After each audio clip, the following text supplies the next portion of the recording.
Listo. Bueno, entonces vamos a empezar. Digamos que esto normalmente uno lo que hace en la clínica es que primero va al paciente y luego ve las imágenes, o eso es lo que deberíamos hacer todo, hacer todos, ver al paciente y luego ver las imágenes. Pero aquí en este caso clínico se los quise traer al revés. Vamos a ver el cuadro inicial por lo que consultó el paciente, vamos a ver las imágenes y a partir de las imágenes vamos a ver anatómicamente qué signos o síntomas podía tener el paciente. Entonces, tenemos un paciente masculino de 60 años sin antecedentes relevantes que ingresó al servicio de urgencias por un episodio de movimientos tónico-clónicos generalizados asociados a desviación de la mirada hacia la derecha con cialorrea, pérdida del control de esfínteres y mordedura de la lengua. Entonces, hasta aquí tenemos un paciente con un síndrome convulsivo, ¿cierto? Entonces, ¿qué se les puede ocurrir a qué puede un hombre de 60 años, por qué puede convulsionar? ¿Qué creen ustedes?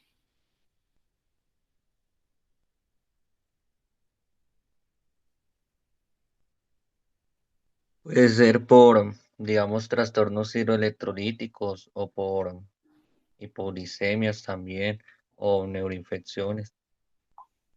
Exacto, algo metabólico, algo infeccioso, ¿qué más puede ser? ¿Qué se le tiene que ocurrir a uno como neurocirujano de primerazo? Ya oncológica ¿Cómo? ¿Perdón? podría ser una patología oncológica, Puede ser una lesión ocupante de espacio, que la mayoría de veces las lesiones ocupantes de espacios pueden corresponder a tumores. Entonces, con esta información decidimos hacerle la siguiente resonancia al paciente. Entonces, aquí les traje los tres cortes principales de la resonancia.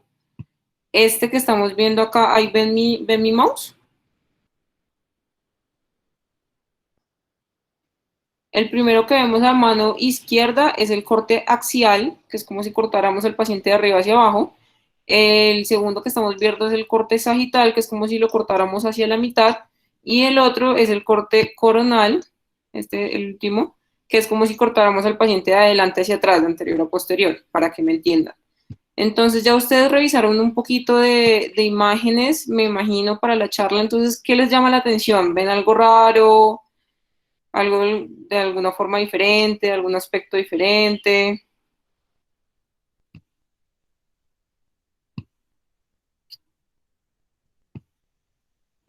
¿Quién se anima a contarnos? Él les voy a bajar las imágenes donde se ve lo diferente.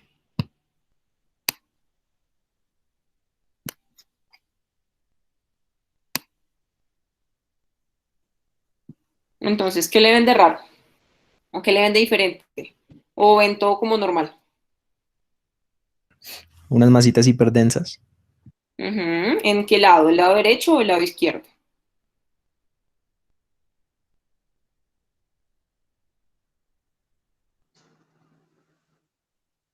Buenas noches. Se ven lesiones hiperintensas con de bordes irregulares del lado izquierdo, Ujú. de aspecto pues necrótico en su interior, muy cerca a el área motora. Exacto, entonces estamos hablando de lesiones que están ¿en qué lóbulo? Lóbulo frontal. Muy bien. Entonces, cuando uno va a empezar a leer las imágenes, lo primero es que se refiere a qué estudio estamos viendo. Pues un TAC, una resonancia con perfusión, bueno, pueden ser muchas cosas. Entonces, en este caso estamos viendo una imagen de resonancia en corte, dependiendo del corte que vayamos a empezar a leer, corte axial, corte sagital o corte coronal. Esta es una secuencia en T1 en T1 con contraste.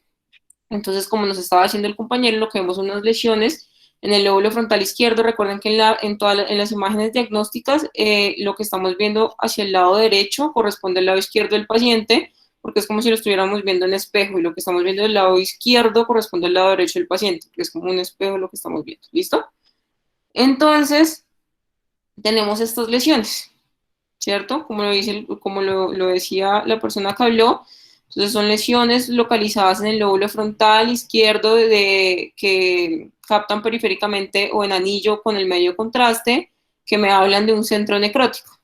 Entonces, teniendo esas lesiones allí ubicadas, ya las vieron, vamos a ver aquí Ya sabemos que están en el lóbulo frontal, estas son las subdivisiones del lóbulo frontal. Tenemos el área motora o la corteza motora primaria, la corteza premotora, tenemos el área prefrontal, la corteza orbitofrontal. ¿Cuál de todas estas o dónde de todo esto ubicarían ustedes la lesión? Porque asimismo vamos a empezar a pensar qué síntomas me puede manifestar el paciente.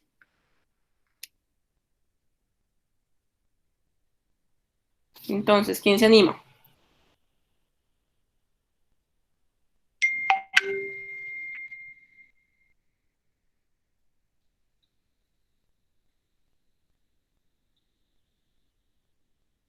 Y también estaría también en el explicarse también el tema de las convulsiones y la desviación de la mirada.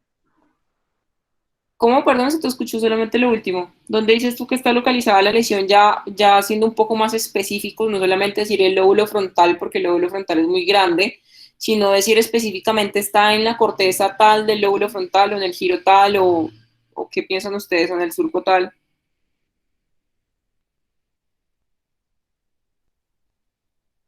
Bueno, entonces para mí estaría en la cisura prerolándica, más o menos, a nivel del lóbulo frontal izquierdo. ¿Ok? ¿Alguien piensa algo diferente o todos están de acuerdo?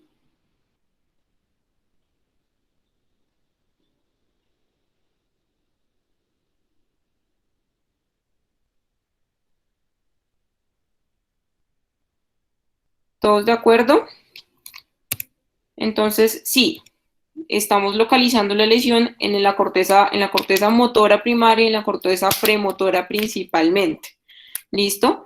Que esas cortezas corresponden a qué áreas de Brodmann. Ahí les puse el soplete.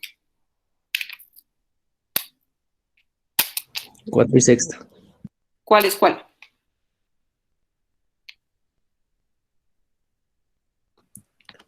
La 4 es la corteza primaria motora y Ujú. la sexta la suplementaria. Exacto, muy bien.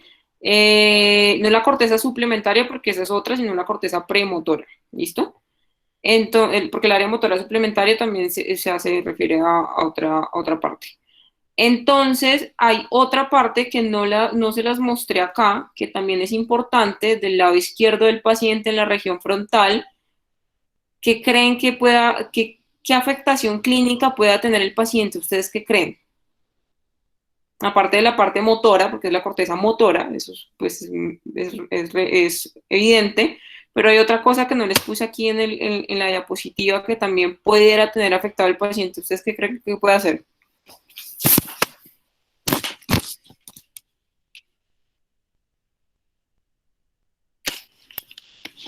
Del lado izquierdo del paciente. Lenguaje. El lenguaje. ¿Qué área del lenguaje está en el lóbulo frontal? Broca. El área de Broca. Muy bien, perfecto, exacto. ¿Y a qué área de Brodmann corresponde el área de Broca?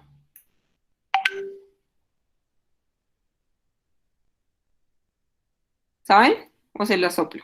Eso es un poquito más difícil, eso no se la sabe tan de memoria. Está aquí. 44 y 45. Exactamente. Está aquí en la parte un poco más basal del lóbulo frontal y corresponde al área 44 y 45. Entonces recuerden que el compromiso del lenguaje lo vamos a ver sobre todo cuando la lesión sea tumoral, infecciosa, isquémica o la lesión que sea, sobre todo del lado izquierdo del paciente porque es el hemisferio dominante. ¿Listo? Entonces, al examen físico, ¿qué creen ustedes que vamos a encontrar en este paciente saliendo ya o localizando ya anatómicamente la lesión? Estado de conciencia, ¿ustedes creen que va a estar alterado o no va a estar alterado el estado de conciencia? ¿Qué dicen? Claro que va a estar alterado. ¿Quién más piensa otro diferente? O algo diferente.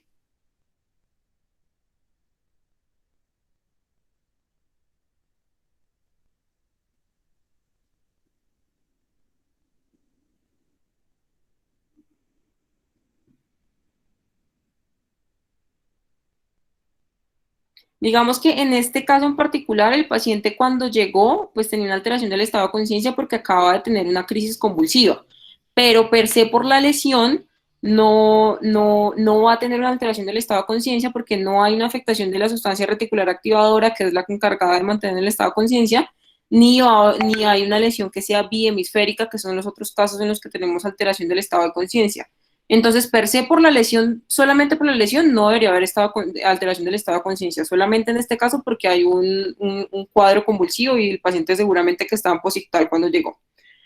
Lenguaje, entonces, ¿qué creen que tiene alterado el lenguaje? Ya dijimos que iba a estar alterado porque estaba comprometida el área de Broca. ¿Qué tipo de alteración del lenguaje creen que pueda tener el paciente?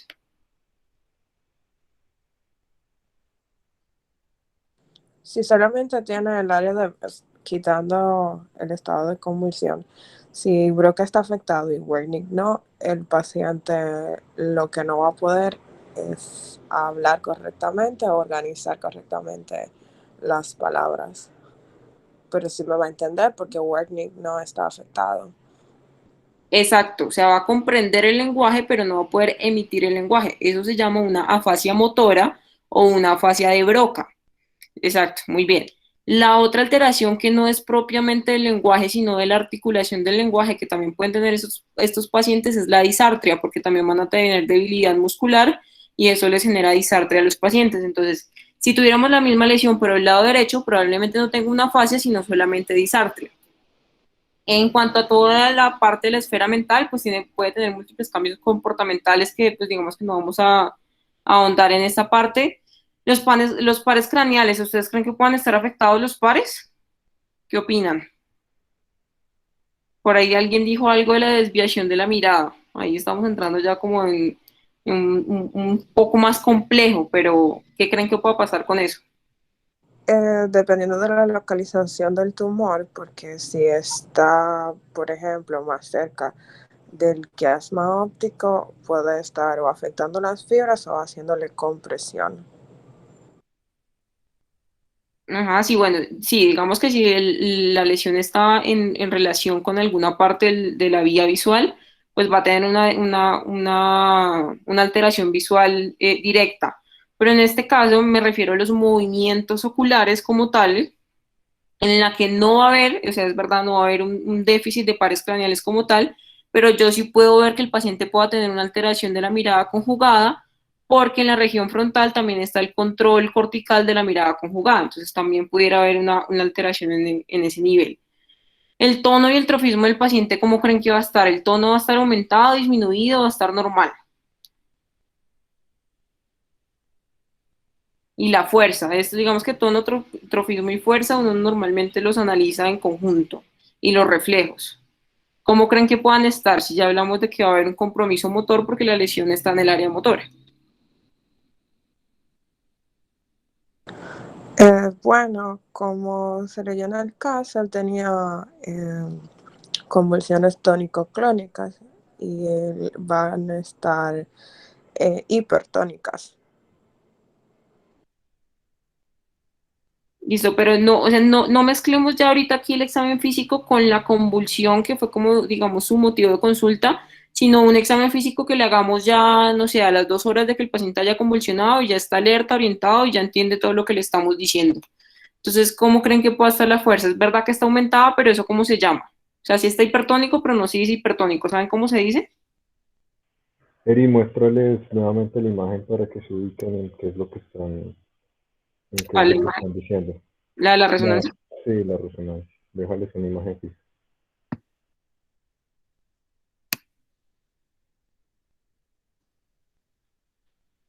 ¿Qué vía motora va a estar afectada en este paciente? Eso lo tenía más adelante, pero podemos ir adelantándonos un poquito. La doctora les está preguntando por los síndromes de motoneurona ahí para ayudarles. Entonces, ¿qué piensan? ¿Qué le pasa a un paciente cuando tiene una lesión ahí?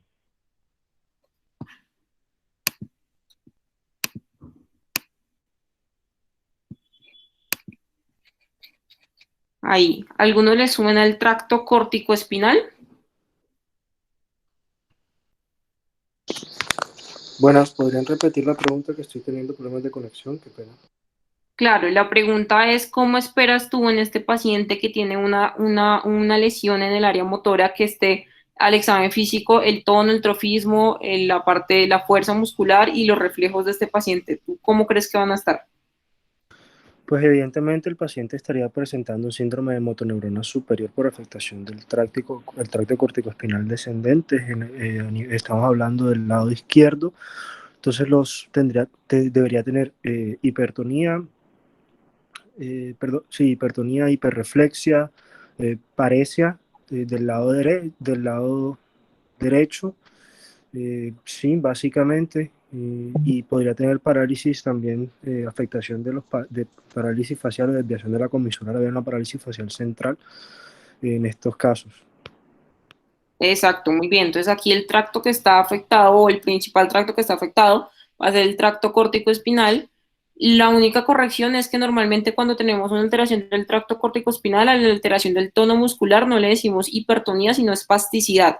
Entonces vamos a tener un paciente con una hemiparesia o una hemiplegia espástica hiperrefléxica, que es un síndrome de motoneurona superior, exactamente. Entonces, acá les traje para que recuerden el homúnculo, aquí está el homúnculo sensitivo, aquí está el homúnculo motor, porque es importante saber que si las lesiones, vuelvo otra vez y digo cualquier tipo de lesión, en este caso estamos hablando de tumores, pero en general para cualquier tipo de lesión, si la lesión está más hacia la cara medial del hemisferio, va a tener más un compromiso de la pierna, y si estamos hablando de que la lesión está más hacia la cara lateral del hemisferio, vamos a tener más un compromiso de los miembros superiores y de la cara. Esto, digamos, se ve muy diferencial en los pacientes con etiología isquémica. Entonces, los pacientes que tienen un ACV isquémico por arteria cerebral anterior, que va a irrigar la cara medial del hemisferio, del lóbulo frontal, van a tener afectación de la pierna, de la movilidad de la pierna, pues clásicamente. Y los pacientes con compromiso de arteria cerebral media van a tener parálisis facial central y alteración de miembros superiores. Entonces, como así uno semiológicamente va ubicando cada vez más la lesión, y ya cuando uno va a ver la imagen, uno en teoría debe saber dónde va a buscar la lesión de su paciente. ¿Listo? Entonces, esa es la idea. Entonces, para que recuerden, este paciente lo que tenía era un síndrome de corteza motora y de corteza premotora. En la corteza motora principalmente se ocupa de la movilidad del paciente, o sea, las funciones motoras del paciente, y el déficit lo vamos a ver por una parálisis o una paresia espástica hiperrefléxica, ¿listo? Y en la corteza premotora vamos a tener todo lo que es la planeación del movimiento como tal. Entonces, además de la paresia, podemos tener pacientes con apraxia, que es la incapacidad para ejecutar alguna tarea sin que tenga que haber una parálisis o una paresia como tal. Y además podemos tener la alteración del lenguaje si estamos en el hemisferio dominante, y podemos tener la alteración de los movimientos de la mirada conjugada. Entonces, esto era lo que hablaba el compañero del tracto córtico-espinal. Recuerden que ese es un tracto que es descendente, que la motoneurona superior está ubicada en el área 4 y 6 de Brodmann, que son en la corteza motora y la corteza premotora. Baja por la corona radiada, llega al núcleo ventrolateral del tálamo, allí llega luego al tallo cerebral, se decusan o se cruzan las fibras, y por eso es que el compañero nos explicaba que cuando hay una afectación del lado izquierdo del cerebro, entonces la afectación clínica del paciente va a ser del lado derecho, ¿vale? Cuando la lesión está por encima de este cruce de la vía que estamos viendo acá, ¿listo? ¿Sí es claro esa parte? ¿Sí me entienden esa parte? Eso es como lo más importante de este síndrome. Pues de que les quede claro, y así es como uno lo diferencia de otras lesiones, digamos, en columna. Sí. Listo. Entonces, porque digamos, en columna cervical yo puedo tener también un compromiso del tracto córtico-espinal que ya va descendiendo, pero como ya se cruzó, el déficit va a ser ipsilateral a la lesión. Aquí el déficit va a ser contralateral a la lesión. ¿Listo? Y ya para terminarles el caso, como esto era algo de imágenes, les traje una mnemotecnia. Esta lesión, si recuerdan cuando la estábamos describiendo, decíamos que tenía una captación periférica del medio de contraste, o sea, como este anillo que se ve alrededor de la lesión y el centro negro. Ese centro pues corresponde a necrosis, y todo lo que capta alrededor es como la cápsula de la lesión. Entonces, para hacer un diagnóstico diferencial de esta lesión, tenemos una mnemotecnia que puede ser Dr. Magic o Magic Doctor, como se la quiera memorizar. La M corresponde a metástasis, la A corresponde a abscesos. La G corresponde a glioblastoma o gliomas de alto grado. La I corresponde a infartos en su parte, en su fase subaguda, a patologías inflamatorias como esclerosis múltiple, neuromielitis óptica, etcétera. La C corresponde a contusiones, o sea, de trauma craneoencefálico. La D a patología desmielinizante y la R a radionecrosis, que es los pacientes que tienen alguna lesión tumoral que se les da radioterapia, hacen necrosis de la lesión y pues se puede ver así, o hematomas que estén ya en su fase resolutiva.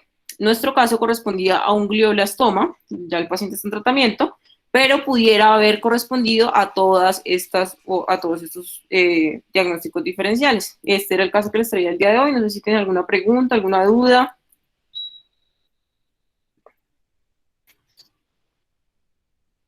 Doctora, yo tengo una pregunta. Claro que sí.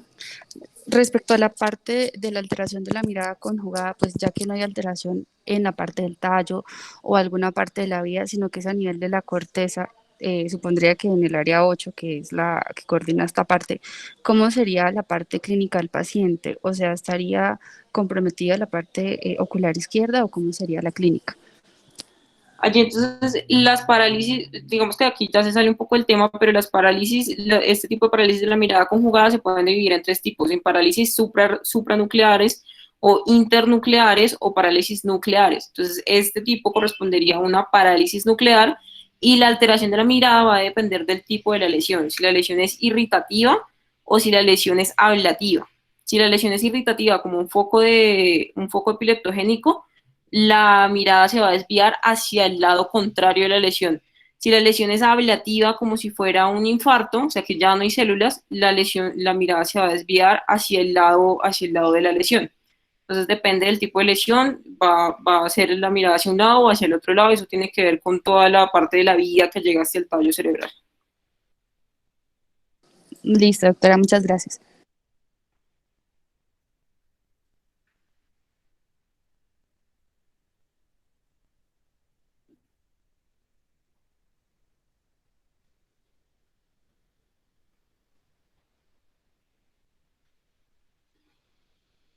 Bueno, listo. No sé si el doctor Juan Davidson quiera compartirnos su caso. Muchísimas gracias, doctora Erika. Con gusto, muchachos, espero que hayan aprendido. Cualquier duda, si quieren también me pueden escribir sin problema. Muchas gracias, doctora.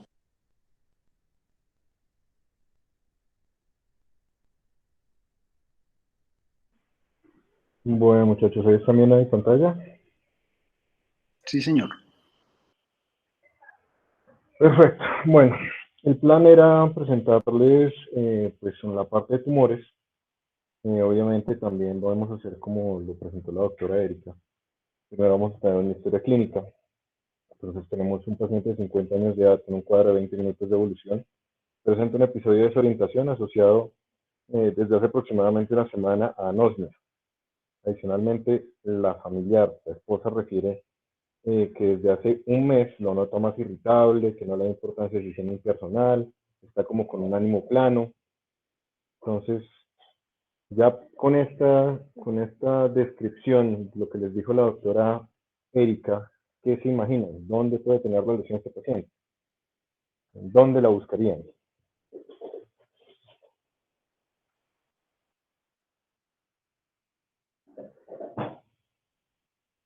No todos. ¿Saben qué significa anosmia?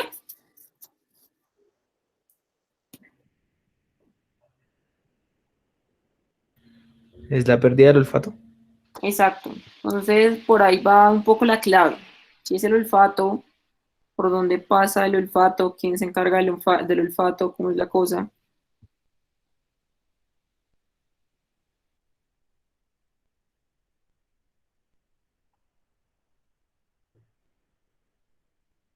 No, nadie, no se acuerdan dónde está el olfato. ¿Se acuerdan de los pares Por la craneales? base del frontal. Por la base del frontal, exactamente. Entonces los nervios olfatorios van pegados, hay unas estrellas olfatorias que van en la base, los lóbulos frontales. ¿Listo? Entonces, pues este paciente se le lleva una imagen diagnóstica, ya teniendo eso y teniendo como referencia los datos, se le lleva al paciente a realizarse una imagen diagnóstica, se le hace una resonancia magnética cerebral, yo les tengo solo las imágenes fijas y vemos esta lesión. Entonces alguien, pues ya la doctora Erika les dio el ejemplo de cómo se leen las imágenes diagnósticas. ¿Alguien se atreve a leer esta imagen? Como ella lo dijo, primero qué imagen es, luego qué le ven a la imagen. O sea, primero qué imagen es, luego cómo es esa imagen, de qué está compuesta, si tiene contraste, si no tiene contraste, qué cortes están viendo, y luego qué le ven a la imagen. Tomen este ejercicio no como regaño, sino que cuando sean residentes de neurocirugía, me imagino que muchos de ustedes van a pasar, ¿sí? Les va a tocar hacer este ejercicio y no les van a tener que hacer contra nosotros dos que estamos aquí como tranquilos, sino contra sus docentes que les van a dar palo durísimo. Entonces aquí es como más sencillo, traten de hacer el ejercicio, o sea, aquí lo único que vamos a tratar es de enseñarles para que aprendan a hacer las cosas digamos, de una manera adecuada y que, pues, que el grupo de interés sirva para algo, que sea una plataforma de lanzamiento para que ustedes se hagan notar en neurocirugía o en neuroanatomía, pues, o en neuroalgo. De pronto habrá alguien que quiera ser un neurólogo. Entonces, ¿quién se atreve a tratar de hablar de la imagen? Yo creería que es una resonancia magnética. Eso, Se muy ven bien. 3 cortes. El primero pues es un sagital que divide la parte derecha e izquierda. El segundo sería un corte coronal que divide anterior y posterior. Y el tercero sería un corte axial que dividiría la parte superior de la inferior. En resonancias pues se vería si es T1 o T2, dependiendo de cómo se verían ¿Y las esta qué es? hiperintensidades. Para mí serían T1, se vería ¿Por como qué es un una... T1? Por el líquido cefalorraquídeo se ve negro y porque se El ve líquido más... cefalorraquídeo aquí no es la clave. El líquido Ok, cefalorraquídeo se ve negro en otras y se pueden confundir muy fácil. de pronto por el detalle anatómico. Entonces, ustedes se acuerdan que hay una sustancia gris y una sustancia blanca, ¿no es cierto? Sí. Bueno, la resonancia magnética, el T1, lo que es gris se ve gris y lo que es blanco se ve blanco. Entonces ustedes se van a la sustancia, ven la flechita del mouse. Sí, señor. Entonces miren que la corteza aquí se ve oscurita. Esta es la sustancia gris, se ve más grisecita, más oscura. Y la sustancia blanca se ve más clarita. Entonces, cuando ustedes ven una imagen que en el cerebro se ve como es él, o sea, lo gris gris, la sustancia gris gris y la sustancia blanca más blanquita, pues es el T1. ¿Listo? En el T2 es al revés, ¿sí? La sustancia gris se ve al revés y entonces no le ponen mucho cuidado a eso, sino al color del líquido. En el T2 el líquido se ve blanco, ¿sí? Entonces cuando ustedes ven el líquido blanco, ¿sí? Entonces ustedes dicen, ay, es un T2. Pero si ustedes encuentran una secuencia que es igualita a esta, ¿sí? Que la ven así con estos mismos colores, el líquido negro, pero ven que aquí la corteza está al revés, que la sustancia gris se ve blanca y que la sustancia blanca se ve más grisecita, eso se llama una secuencia FLAIR. Sí, eso es una sigla en inglés, es Fluid Liquid Attenuation Recovery. Entonces, esa es la secuencia para atenuación de líquido y esa sirve para ver edema cerebral.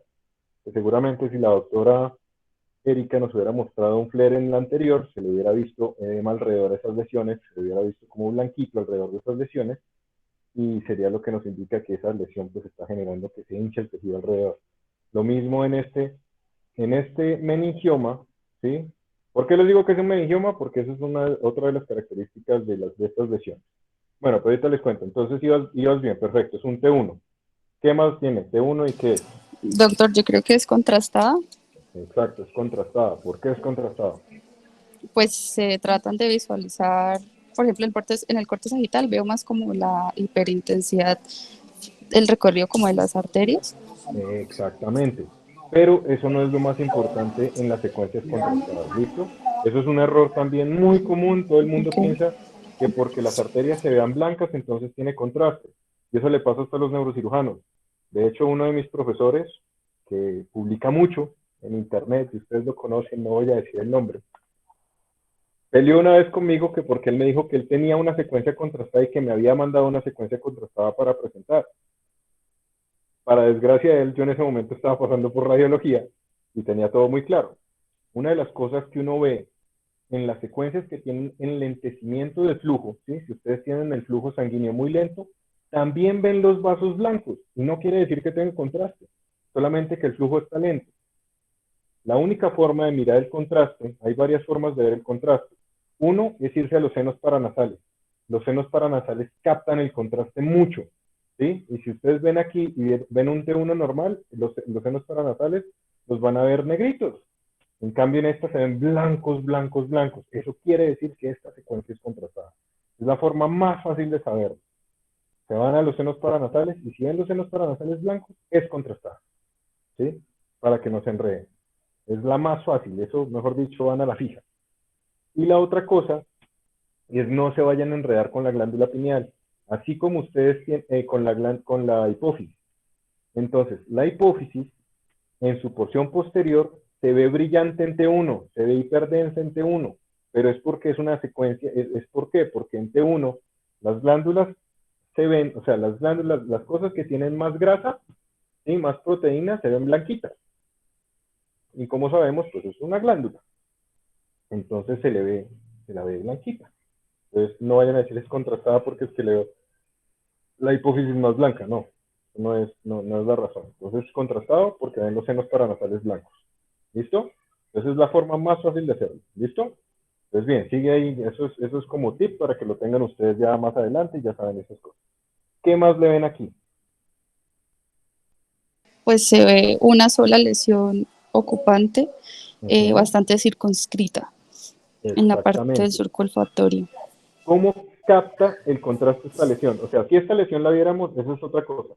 Las lesiones, uno habla de que realzan con el contraste, y en el T1 sin contraste son negras, y en el T1 contrastado se ven blancas. Si yo les pusiera una imagen de esta lesión, estaría negra en el T1, ¿sí? En el T1 sin contraste, pero en esta vemos que está blanca, blanca, blanca, blanca, blanca. Entonces, ¿cómo se dice? ¿Que realza de qué forma? O sea, la hiperintensidad. Sí, ustedes hablan, mire, esta es una lesión que realza con el contraste. es hipertensa, realza con el contraste. ¿Qué? O sea, ¿cómo la ven? ¿Cómo realza ese contraste? ¿Cómo le ven el contraste? Entonces, toda tiene contraste por parches. Pareciera que toda. Todo tiene contraste, ¿no es cierto? Como homogénea, sí. Exactamente, así se llama. Entonces, se dice, esta es una lesión hiperdensa que realza con el contraste de forma homogénea, ¿sí? Entonces, la que mostró la doctora Erika era una lesión que si ustedes veían era de bordes irregulares, y adicionalmente el contraste no lo agarraba en todos lados, entonces captaba el contraste de forma heterogénea, en especial hacia la periferia, ¿sí? Esa es la forma de describir las imágenes.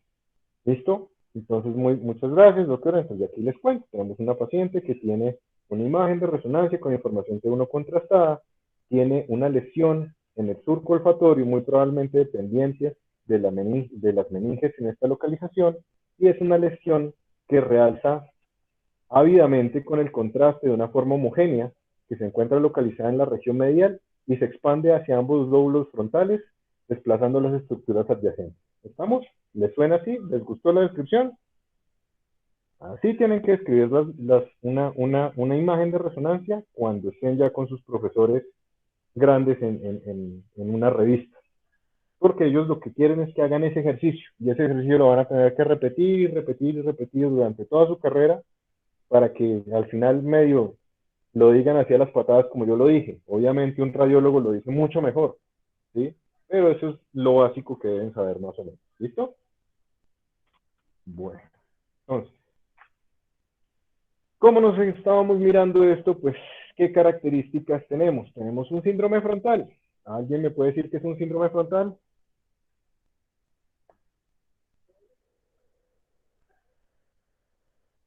¿Se acuerdan de algo de eso?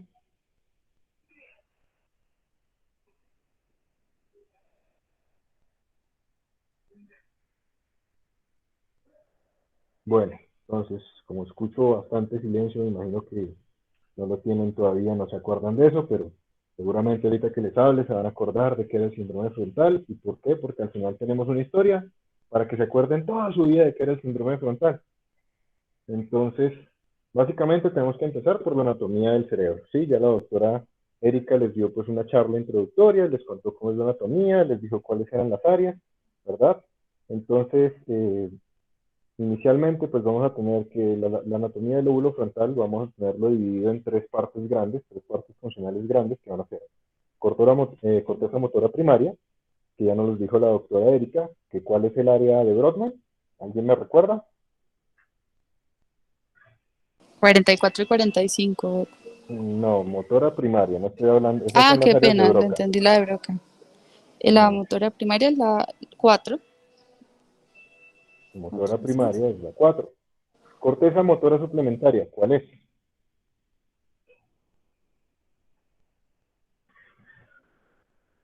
La sexta. La 6. La sexta, muy bien. Y la prefrontal tiene como muchas, entonces no se las voy a preguntar y las vamos a ir hablando, ¿listo?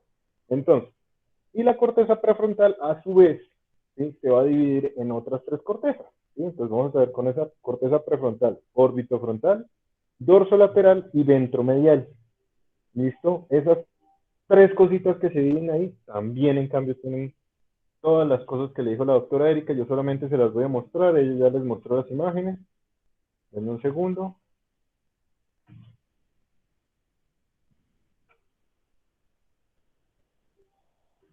Resulta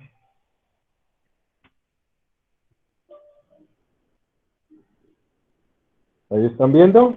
Bueno, mi proyecto de grado se basa en hacer un atlas de neuroanatomía con especímenes cadavéricos. O sea, esto es un cerebro de verdad. ¿Sí? ¿Lo están viendo? Sí, doctor. Entonces, ¿cómo es de diferente ver un cerebro plano, como lo estaba mostrando en las imagencitas de la doctora Erika, y ver el hemisferio como es? ¿Sí? Pues obviamente, pues tiene unas características, aquí está dañadito, porque pues obviamente sacar un cerebro, hacer las disecciones y esto, pues a veces los puede dañar un poquito. ¿Listo? Entonces, así se ve un cerebro de una persona, ¿sí? Cuando se lo sacan para hacer disección. Entonces, anatomía básica, entonces estábamos viendo que tiene unos surcos, ¿sí? Entonces el cerebro no es tan plano, es redondito. Entonces, ¿cuál es este surco? Este que estoy señalando aquí, ¿lo ven? El central. Muy bien, entonces, ¿esto aquí al frente qué sería? El giro precentral. Exacto, pero si ven que entonces no se ve una línea aquí como se ve allá, pues hay que tener en cuenta esas cosas, ¿sí? No es que sea una línea derecha, no, es muy esquemático. Todo lo que nosotros decimos en neuroanatomía es muy esquemático y los cerebros no son tan regulares, pero más o menos se parecen, ¿sí? Entonces tenemos lo que habíamos hablado, surco precentral, aquí sería el postcentral, ¿sí? No es tan como nosotros no lo aprendemos, pero más o menos, ¿listo? Entonces, tenemos una fisura, una fisura es esto. ¿Qué es esto? ¿Frontal qué? Superior. Exacto. Entonces, una de las cosas que yo les digo es, la anatomía fue hecha para que, la neuroanatomía en especial, fue hecha para que todo el mundo la entendiera, ¿sí? Entonces es muy sencilla, es muy fácil, ¿sí? Uno no encuentra nombres rebuscados, ¿sí? Si tenemos aquí una fisura frontal superior, la de abajo, ¿cómo se va a llamar? Inferior, ¿sí? Entonces es muy fácil, todo aquí esto es muy fácil. Y tenemos tres circunvoluciones que están en el lóbulo frontal, ¿cómo creen que se van a llamar? Circunvolución ¿qué, qué y qué? Ese que está arriba, entonces... Superior, media e inferior. Exactamente, sí, es una bobada. La neuroanatomía es supremamente fácil y si lo vemos por la cara media, entonces ¿qué encontramos? Aquí llegaba, bueno, aquí se cayó un pedacito de ese espécimen. Pero entonces, aquí más o menos a esta altura llega la circunvolución central. ¿La ven ahí? Entonces, ¿esto aquí arriba qué es?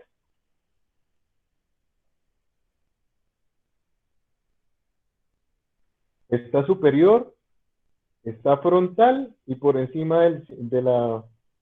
De la circunvolución, de la cisura superior, frontal superior. ¿Cómo se llama esto? Es lo mismo si la ven desde aquí a si la ven desde el medio, El para que giro no se asusten. superior. Exactamente, la circunvolución frontal superior. ¿Listo? ¿Qué es esto?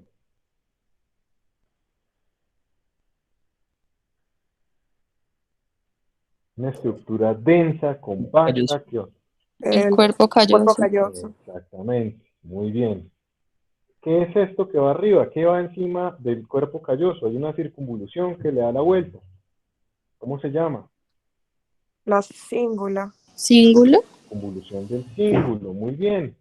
Y aquí entonces tenemos la base y es donde está el meollo del asunto en lo que estamos viendo. ¿Qué hay aquí colgadito que me quedó divino? No es por nada. Pero lo pude conservar y es eso que ven allá abajo. ¿Qué es esto que viene aquí? La Es cintilla. otra. La ¿Qué es esto? cintilla olfatoria. Exactamente. Entonces, eso es el nervio olfatorio que va hacia adelante. ¿Sí? Este es el bulbo olfatorio. Y pues obviamente las terminaciones sí se las debo porque esas se quedaron en el cráneo. ¿Sí? Y así se ve el cerebro. Y por debajo, en cambio, también tiene circunvoluciones. Esto es aquí como una H. ¿Sí? Esto tiene un nombre también, no los voy a molestar ahorita por eso, solamente les voy a decir que este es el giro recto y aquí hay unas circunvoluciones que son orbitarias anterior, posterior, lateral y medial. ¿Sí? Tampoco es difícil, la H las divide así, anterior, posterior, lateral y medial. Y luego en la carita dorsal donde estábamos aquí, hay tres cositas, ¿sí? Que se llaman las pars. Entonces están en el lóbulo, están en ¿qué? La circunvolución frontal inferior, y a un genio, ¿sí? De la anatomía se les ocurrió llamarlas de la siguiente forma. ¿Ustedes recuerdan que hay un opérculo frontal y un opérculo temporal? ¿Saben qué quiere decir opérculo?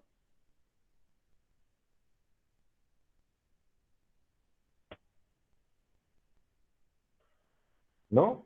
¿No saben qué son los opérculos frontal y temporal? No recuerdo, doctor. Bueno, los opérculo quiere decir tapa, ¿sí? Entonces hay una tapa temporal y una tapa frontal. ¿Qué es lo que están tapando aquí? ¿Por qué se les llama a estas dos estructuras por dentro opérculos? Porque si ustedes bajan este lóbulo temporal, lo echan hacia abajo, y este lóbulo frontal lo echan para arriba, aquí está escondido otro lóbulo, ¿sí? Ese lo llaman el quinto lóbulo. De ¿Alguien se la acuerda? ínsula. Exactamente. Por eso se llaman opérculos, se llaman tapas, porque están tapando, son una tapa frontal de una tapa temporal, que están tapando la ínsula. ¿Sí? Ahora, el genio que estaba describiendo esto, llegó y dijo, listo, vamos a tener tres cositas, tres estructuras y las vamos a llamar pars. ¿Sí? Entonces, a la primera pars, que es esta aquí, que está en toda la tapa de esa ínsula, le puso que esta es la pars opercularis. ¿Sí? Fácil. Está en la tapa, se llama pars opercularis.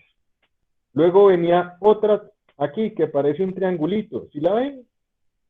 Bueno, a este brillante genio le dijo, pues eso parece un triángulo, la vamos a llamar la pars triangularis.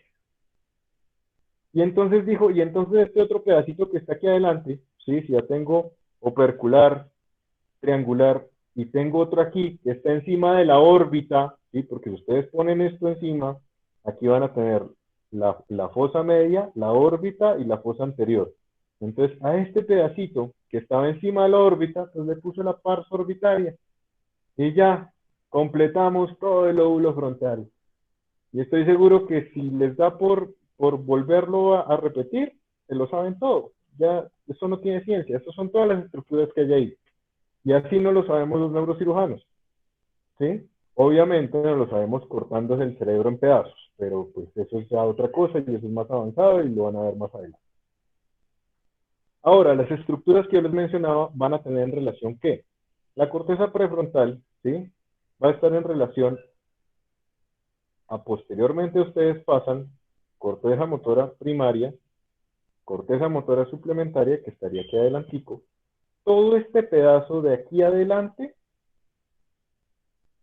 es la corteza prefrontal. Entonces la tienen dividida como una corteza dorso lateral y una ventro lateral y una órbito medial.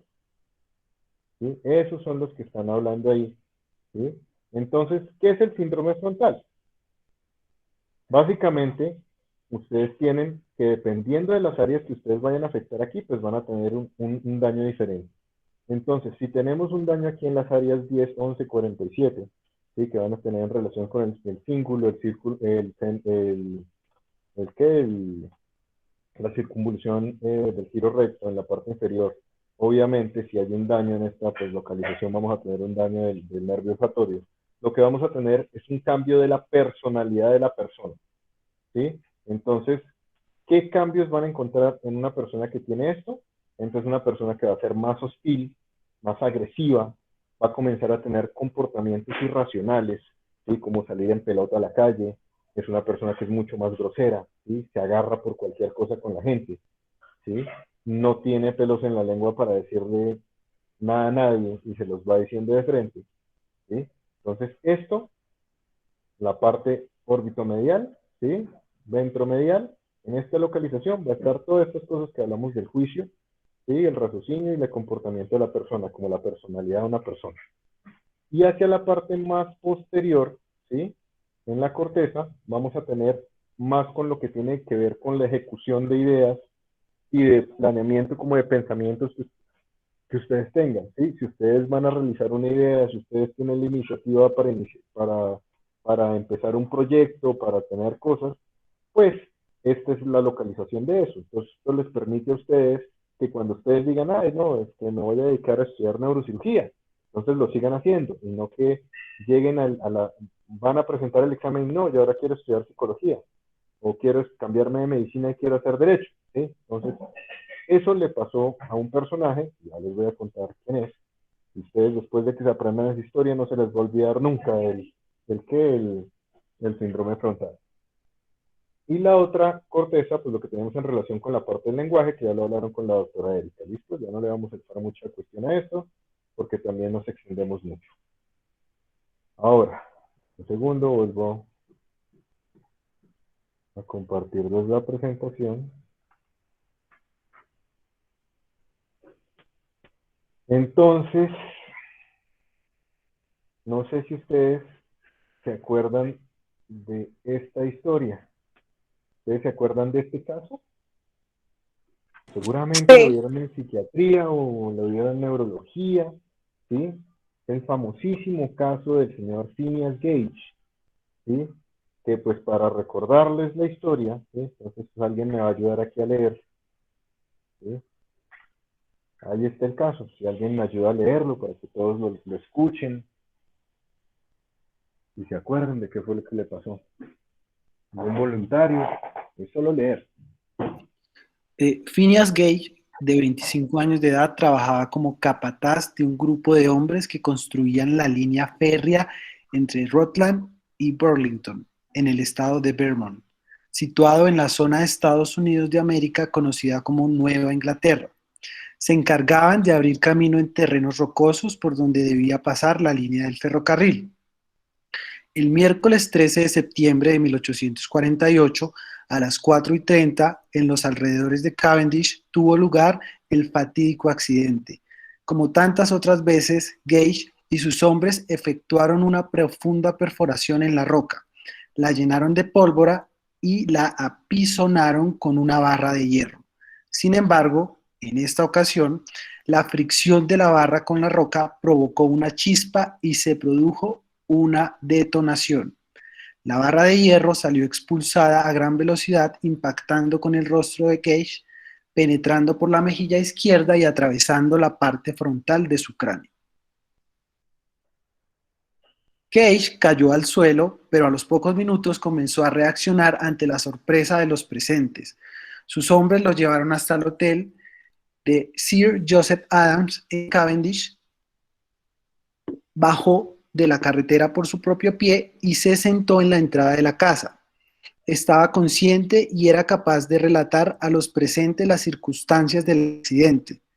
El doctor Edward Higginson Williams fue el primer médico en llegar. Cage le recibió sentado en una silla. Doctor, aquí hay trabajo para usted. Una hora después, el doctor John Martin Harlow hizo acto de presencia. Este último proporcionó la atención médica que permitiría que Cage sobreviviera al accidente. En un primer momento, el objetivo fue detener la abundante hemorragia causada por el paso de la barra de hierro y eliminar los fragmentos óseos alojados en la herida. Asimismo, Harlow favoreció el drenaje de la misma, elevando la cabeza respecto al cuerpo. En las semanas posteriores al accidente, la atención médica tuvo como objetivo tratar la infección presente en la región lesionada. En un primer momento, el objetivo fue detener la abundante hemorragia causada por el paso de la barra de hierro y eliminar los fragmentos óseos alojados en la herida. Ahí me quedó repetida, sigue en la parte siguiente aquí abajo. Ok. Harlow narra los cambios de comportamiento que Cage presenta tras el accidente. El equilibrio entre sus facultades intelectuales y sus instintos animales parece haber sido destruido. Él es irregular, irreverente, entregándose en ocasiones a la blasfemia más grosera, manifestando muy poco respeto por sus compañeros, incapaz de contenerse cuando entra en conflicto con sus deseos y en ocasiones pertinazmente obstinado, pero caprichoso y vacilante, ideando muchos planes de futuro que son abandonados antes de ser ejecutados por otros que parecen más factibles. Bien, bueno, eso es lo que narra el doctor Harlow, que entonces vamos a devolvernos para que vean cómo es la imagen de la entrada de la barra al cráneo. Miren que entró por la parte orbitaria, ¿sí?, hacia la región medial y le destruyó toda la parte medial y la parte dorsal, o sea, ventral y dorsal de esa corteza premotora que estábamos hablando, de esa corteza prefrontal de la que estábamos hablando. Entonces, pues, todo eso le pasó a este hombre, porque además de incluirle toda la parte del juicio, también le dañó la corteza prefrontal dorsomedial, dorsolateral, y el dorsomedial, que eso lo que le hace es que comience a generar todo ese poco de ideas de decir, voy a hacer algo, pero que enseguida diga, no, pues, pero también puedo hacer esto, ¿sí? Entonces se les pasa esa como la perseverancia que uno tiene para poder ejecutar trabajos y seguir adelante pues con una idea. Entonces él no la tenía. Y obviamente pues le pasaba todos los problemas de tener la incapacidad de tener juicio, ¿sí? Bueno, terminando la historia del man, al final del cabo creo que más unos días, unos meses creo que es, posteriormente presenta una infección y termina muriendo. Pero pues porque en esa época pues ya no había quien la atendiera de una forma correcta. Pero una persona que tenga una lesión en esta localización, pues básicamente no se va a morir, ¿sí? Si ustedes les llega a una persona que tenga una lesión del lóbulo frontal, pues no se va a morir, porque ahí no hay funciones vitales como tal, pero sí va a quedar muy gravemente comprometido en la parte cognitiva de lo que nos hace ser, digamos, a los seres humanos o vivos ya más evolucionados, que tenemos esa corteza prefrontal bien formada, y es eso, la capacidad de tener el juicio, el raciocinio, y de poder ejecutar ideas y conseguirlas a futuro, ¿sí? Pues si a uno le quitan eso, básicamente el lóbulo frontal le quitan a ustedes el ser. Entonces, a este señor que tenía esta lesión ahí, pues claramente por eso era que estaba como irritable, como que no sabía qué hacer. Él nunca tuvo problemas como los de Phineas Gage, que era para poder conseguir sus ideas, ¿no? Él lo que tenía era un problema del olfato, ¿sí? Y adicionalmente ese problema del juicio, pues, de que no le importara si estaba bien vestido, si olía mal, ¿sí? Entonces todas estas cosas estaban en esta localización, y para colmo de males, pues tenía compromiso de ambos lóbulos. Usualmente uno suele tener una dominancia cerebral, ¿sí? Entonces eso hace que si ustedes les quitan un lóbulo frontal, pues sí se frontalizan un poquito, pero el frontal del otro lado en algún momento de la vida arranca y a punta de terapia pueden lograr, digamos, que tener una persona funcional. Pero si le quitan los dos frontales a alguien, ahí sí ya lo perdieron, ¿sí? Entonces, pues esa es la razón de que como neurocirujanos no hagamos lobectomías frontales bilaterales. Le hacemos una de un lado si tiene un tumor, pero si ya se pasa al otro, ya pues uno no va a dejar a una persona, digamos que no útil o no funcional para él mismo y para la sociedad. Entonces eso también toca tenerlo en cuenta. Entonces, pues espero que les haya quedado un poquito claro esta parte de la corteza prefrontal y de todos los hallazgos que pueden encontrar aquí, tanto pues la parte emocional, la parte del juicio, la parte de realizar acciones con propósito y la parte del lenguaje en la localización más lateral, que pues ya lo puedan usar digamos, en su diario vivir y que puedan examinar y ya determinar en los pacientes dónde van a tener lesiones, por lo menos del lóbulo frontal. Ya los otros lóbulos pues tendrán que estudiarlos, igual como les dijo la doctora Erika. No tengo ningún problema si me quieren escribir, si hay preguntas, si hay dudas, cualquier cosa, pues aquí estamos para resolverlas. Si hay preguntas en este momento, pues adelante.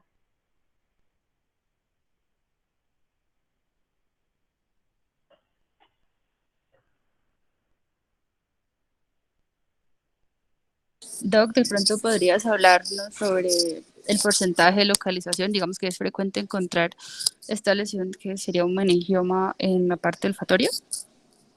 Este es un meningioma que se llama así, meningioma del surco olfatorio, ¿sí? Digamos que como todo en la vida, pues tiene unos porcentajes de aparición, digamos que no está muy bien distribuido el sitio donde están los porcentajes de lesiones en cuanto a la localización de los meningiomas. Son más frecuentes en la convejidad y en el ala del esfenoides, son mucho menos frecuentes en esta localización. Los meningiomas en pacientes vivos, digamos, los que se diagnostican en pacientes vivos, llegan a alcanzar a ser una 20-25% de todos los tumores intracraneanos primarios del cerebro. Obviamente lo más frecuente son las metástasis, pero de los tumores primarios los meningiomas alcanzan a tener un porcentaje entre el 25 y 28%.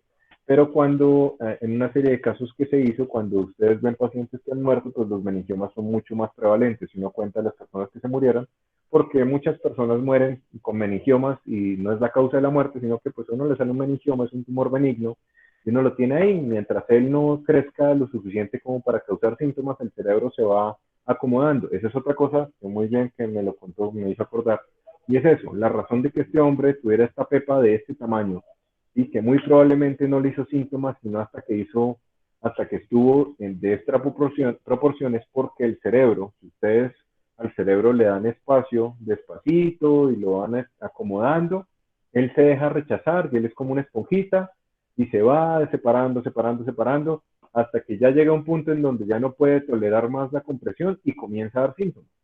Ese meningioma seguramente no le creció en 3 meses, como el caso que les estaba mostrando la doctora Erika. La doctora Erika les mostró una lesión infiltrante de muy rápida progresión. Eso genera muchos síntomas más rápidos con un menor tamaño. En cambio, los meningiomas no. Hay meningiomas que crecen y crecen y crecen y crecen y crecen y crecen, y pacientes se dan cuenta es cuando ya tienen una pepa enorme. La semana pasada operé uno de la fosa media del lado izquierdo que era del tamaño de un puño. La gente no siente que le crecen los meningiomas, por eso, sino hasta cuando ya el compliance del cerebro, o sea, la capacidad del cerebro de acomodarse se ha perdido, entonces ahí ya comienzan a presentar síntomas. Y este hombre pues le dio eso, llegó un momento en que ya no pudo tolerar más el cerebrito y el nervio olfatorio, se rompieron las fibras que estaban ahí, ¿sí? Y atrás el cerebro no pudo soportar más esa presión y el paciente comenzó a presentar síntomas pues desde hace un mes, ¿sí? Y seguramente este tumor le venía creciendo desde que tenía 50, por ahí desde que tenía 15. Tenía 20 años de comenzó a crecer esta pepa. Crece muy despacito. Lo usual es que estén localizados más en la convejidad. La convejidad es, como su nombre lo dice, el sitio donde tiene el hueco, el cráneo, ¿sí? Donde tiene esta forma. ¿sí? La convejidad es esto. Entonces hay convejidad frontal, convejidad parietal, convejidad occipital. Entonces, usualmente suelen ser más de estas convejidades. El siguiente mayor porcentaje es del ala del esfenoides. Entonces, sobre el ala del esfenoides, que aquí no tengo un corte, bueno, pero esta sí está localización. ¿Sí? El ala del esfenoides vendría por aquí, que es lo que forma digamos, el límite entre la fosa anterior y la fosa posterior. Aquí vendría la siguiente localización en área de frecuencia. La tercera localización en área de frecuencia van a ser los meningiomas interhemisféricos, ¿sí? Que están localizados sobre la voz cerebral.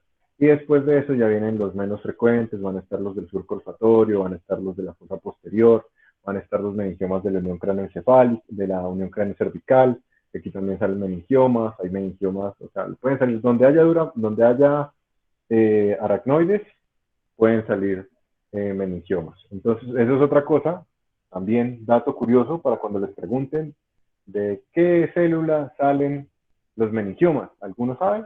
Porque es que suena meningioma y todo el mundo siempre comete el mismo error. Pero Si no ¿de qué? estoy mal, son las células meningopiteliales. Sí, células meningopiteliales, pero específicamente unas células. Aracnoideas. ¿No ideas? Entonces, esas células son de la capa, son del aracnoide, son las meningopiteliales, pero ¿cómo se llaman esas células así en particular? Entonces, las células del aracnoides, ¿sí? Vienen de la capa, vienen del aracnoides y se llaman unas células que se llaman las células de engorro o capsel, ¿sí? Que vienen en el aracnoides y de esta localización es de donde comienzan a crecer los meningiomas. De esas células meningopiteliales, células engorro que tienen el aracnoide. De ahí crecen los meningiomas y obviamente hay muchos subtipos histológicos y hay 9 que son grado 1, 4 grado 2 y hay 3 grado 3. Eso sumado a otros factores que ahorita tienen divisiones moleculares, divisiones genéticas y demás y demás. Pero eso pues no es el objetivo de esta clase. El plan no es asustarlos, sino que sepan como lo más básico de esta cuestión. ¿Y qué otra cosa les cuento? Bueno, así como porcentajes eso es como lo más frecuente que van a encontrar siempre, lo más frecuente que van a encontrar es un meningema de la complejidad. Y bueno, ¿alguna otra pregunta? ¿Algo más que quieran saber de esto?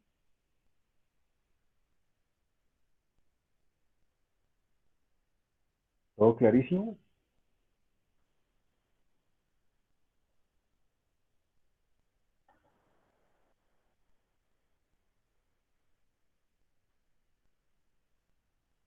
Bueno, entonces me imagino que ya todos nos responden, ya todos les quedó súper claro. Entonces, ya para la próxima, me imagino que irá la charla del doctor Jacob, creo que es.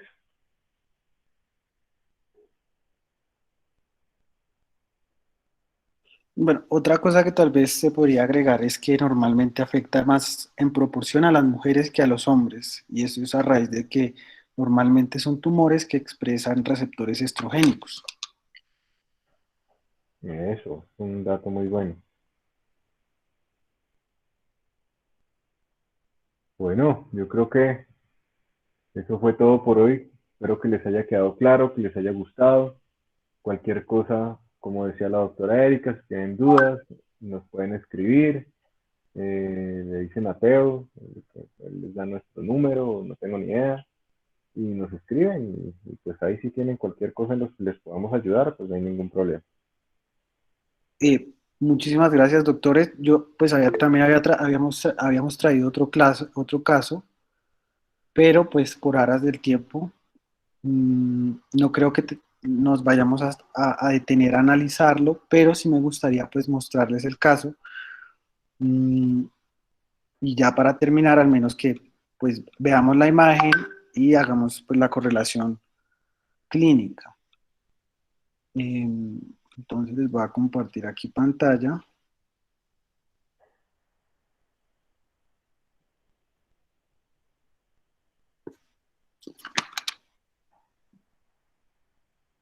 Ahí está viéndose la pantalla, sí.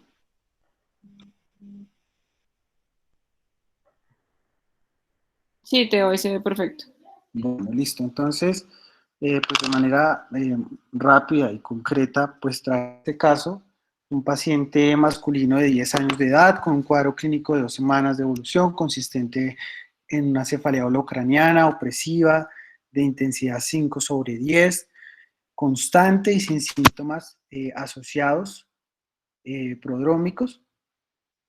Adicionalmente, refiere una sensación de vértigo ocasional y episodios eméticos no cuantificados, y desde hace 3 días la cefalea ha empeorado en intensidad y duración, sobre todo en el horario matutino, despertando al paciente durante la noche.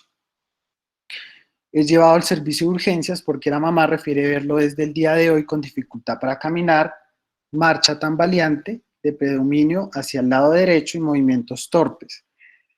Niega pérdida de la fuerza, niega alteraciones del lenguaje, niega episodios convulsivos, niega pérdida de control de esfínteres o cambios en el comportamiento, así como cambios de la audición o tinnitus, que es la sensación pues, de ruidos en los oídos.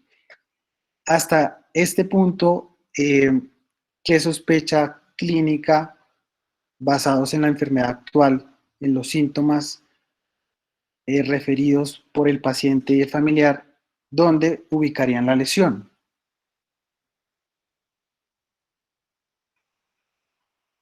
¿Qué sospecha inicialmente diagnóstica tendrían? Pues pensando que hay una lesión, ¿no?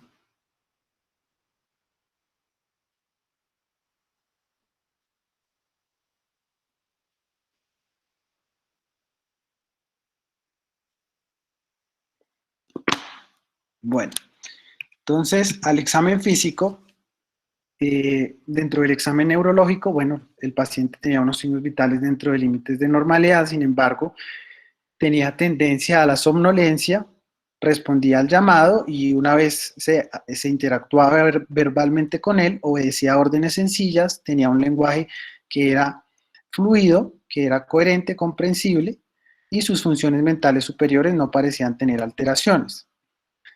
Dentro de la otra parte del examen neurológico llamaba la atención que se observaba un nistagmo vertical, espontáneo y desencadenado por los movimientos de la cabeza, sin periodo de latencia ni agotamiento.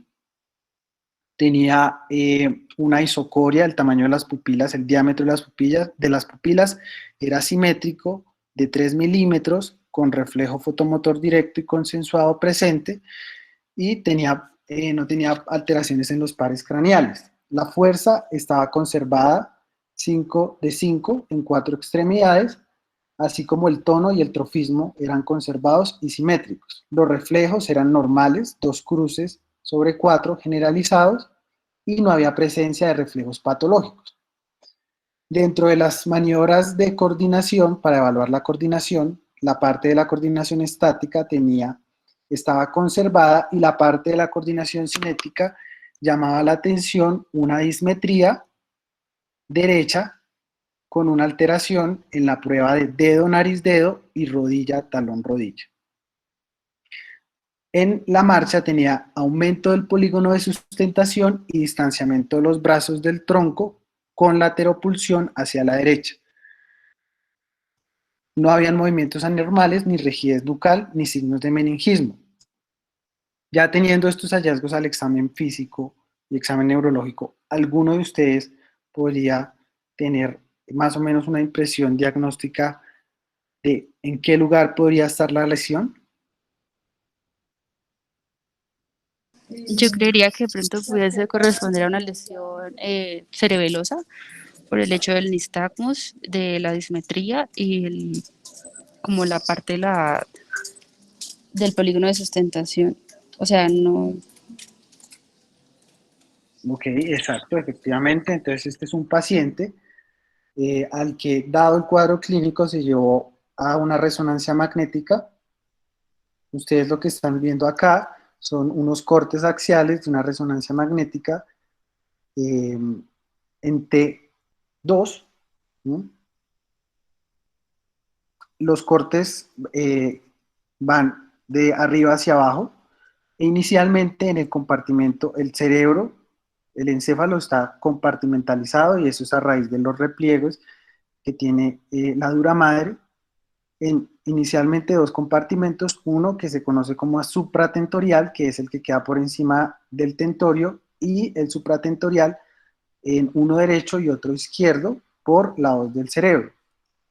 En las primeras, en los primeros cortes que ustedes pueden ver, ven acá, pues no se ve aparente lesión, no se ve ninguna lesión aparente, y sabemos que es un T2 principalmente por la distribución de las intensidades en relación a la corteza y a la porción subcortical, y adicionalmente por la intensidad que tiene el líquido cefalorraquídeo.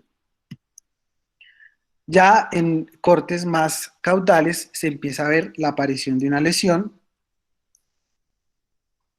que no sé si alguno de ustedes quisiera intentar describir.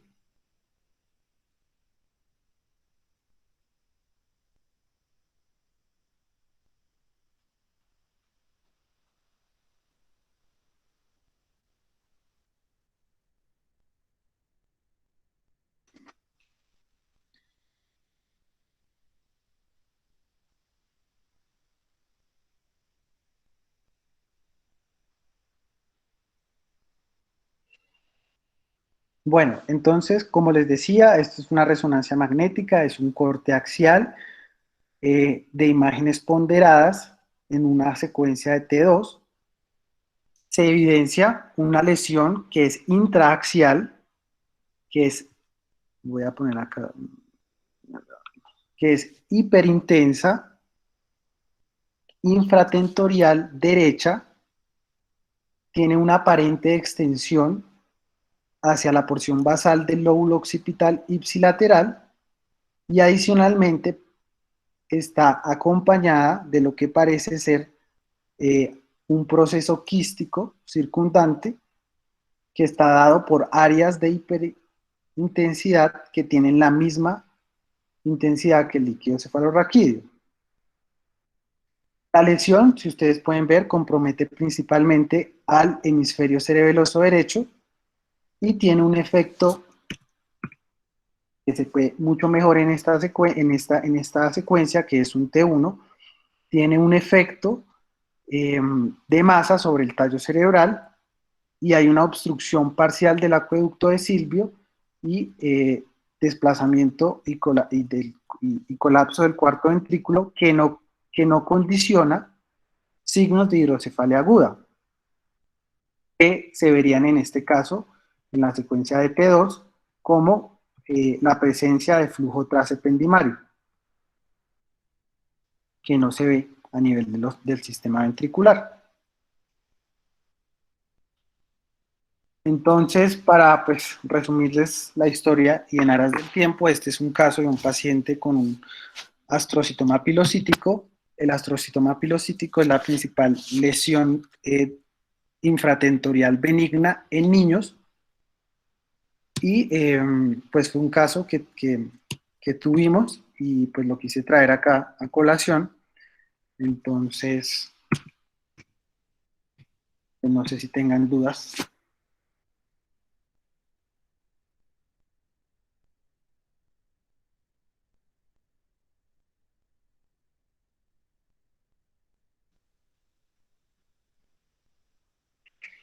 Bueno, entonces, no siendo más, nuevamente, muchísimas gracias a los doctores, al doctor Juan Sebastián Davidson y a la doctora Erika Ramírez por sus intervenciones.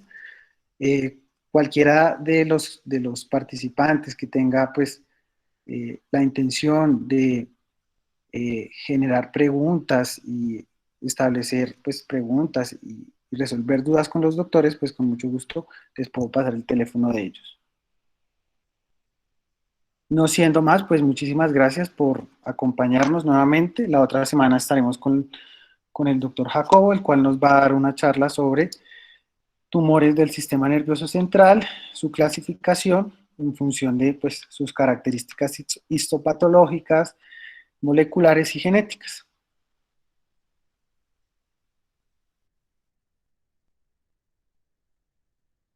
Muchísimas gracias, doctores.